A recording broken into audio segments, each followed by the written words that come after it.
أعوذ بالله من الشيطان الرجيم بسم الله الرحمن الرحيم يا أيها الذين آمنوا كلوا من طيبات ما رزقناكم واشكروا لله إن كنتم إياه تعبدون. അസ്സലാമു അലൈക്കും വറഹ്മത്തുള്ളാഹ്. സൂറത്തുൽ ബഖറയിലെ 173 വചനമാണ് നിങ്ങളിപ്പോൾ ശ്രവിച്ചത്.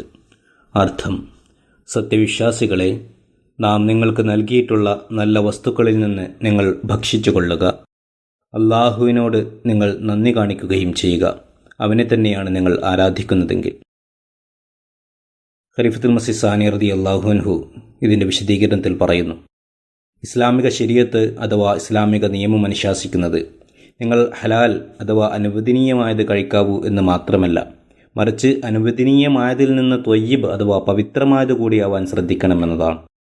ഇസ്ലാമിൻ്റെ ഇത്തരം പ്രത്യേകതകൾക്ക് മുന്നിൽ ജയിക്കാൻ ഒരു മതത്തിനും തന്നെ സാധ്യമല്ല. മാത്രമല്ല, ഹലാലിന് വിപരീതമായി ഹറാം എന്ന സ്ഥാനം മാത്രമല്ല നിശ്ചയിച്ചിട്ടുള്ളത്, മറിച്ച് അതിനൊരു പടി താഴെയായി ചില വസ്തുക്കൾ മക്റൂഹ് ആണെന്നും അവ കഴിക്കുന്നത് വിശ്വാസികൾക്ക് അനിഷ്ടകരമാണെന്നും പറഞ്ഞിരിക്കുന്നു.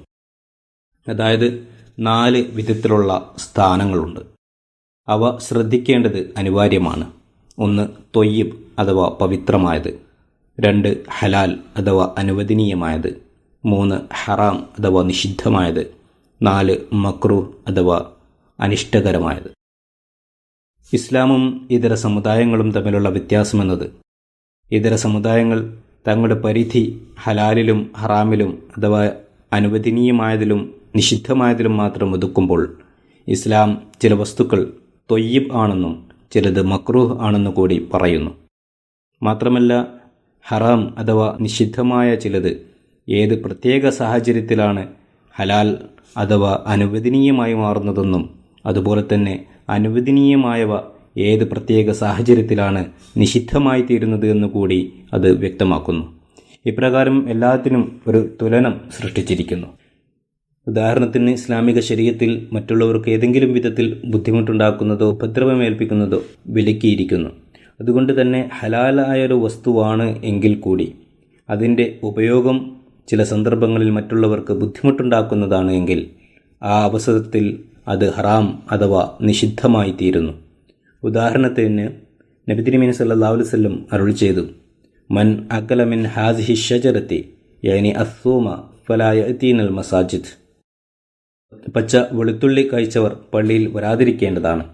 അതിന് കാരണമായി നബി തിരുമേനി സല്ലല്ലാഹു അലൈഹി വസല്ലം പറഞ്ഞത് അതിൻ്റെ ഗന്ധം മലക്കുകൾക്ക് ബുദ്ധിമുട്ടുണ്ടാക്കുന്നുവെന്നാണ്.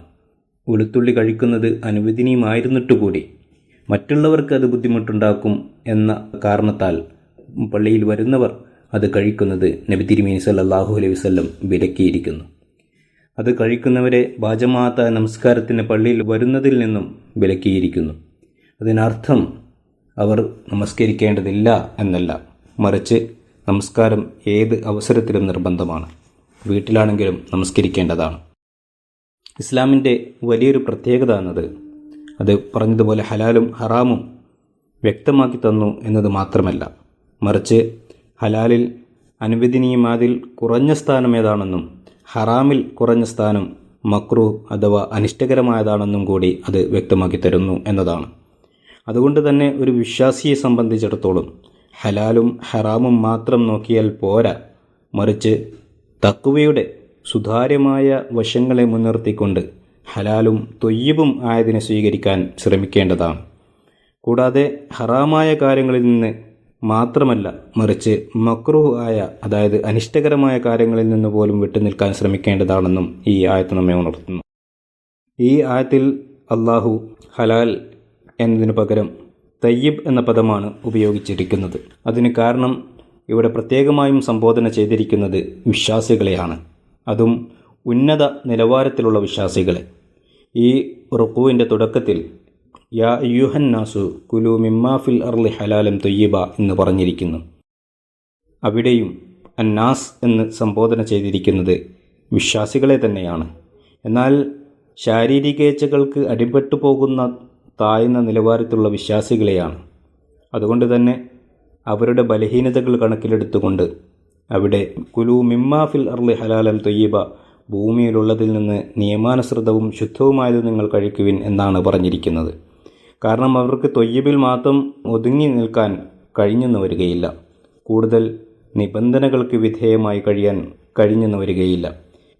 എന്നാൽ ഇവിടെ പ്രത്യേക വിശ്വാസികളെ സംബോധന ചെയ്തുകൊണ്ടാണ് കുലൂമിൻ തൊയ്യിബാത്തി മാ റസഖ്നാക്കും എന്ന് പറഞ്ഞിരിക്കുന്നത്. അതായത് നിങ്ങൾ തൊയ്യിബായത് മാത്രം ഉപയോഗിക്കുക. നിങ്ങൾ തൊയ്യിബ് അഥവാ പവിത്രമായത് മാത്രമാണ് ഉപയോഗിക്കുന്നതെങ്കിൽ നിങ്ങൾക്ക് അള്ളാഹുവിനോട് നന്ദി കാണിക്കാനും കഴിയുന്നതാണ്. അതായത് നിങ്ങൾക്ക് നിങ്ങളുടെ ആത്മാവിനെ അള്ളാഹുവിലേക്ക് വലിച്ചടിപ്പിക്കുന്ന വിധത്തിലുള്ള സൽക്കർമ്മങ്ങൾ ചെയ്യാൻ നിങ്ങൾക്ക് തൗഫീക്ക് ലഭിക്കുന്നതാണ്.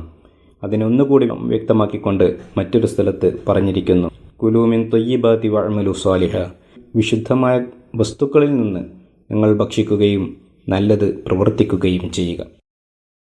വിശുദ്ധ വസ്തുക്കളിൽ നിന്ന് മാത്രം ഭക്ഷിക്കുന്ന വ്യക്തിയാണ് എങ്കിൽ അവന് നിഷിദ്ധ കാര്യങ്ങളിൽ നിന്ന് വിട്ടുനിൽക്കാനും സൽക്കർമ്മങ്ങൾ അനുഷ്ഠിക്കാനും തൗഫീക്ക് ലഭിക്കുന്നതാണ്.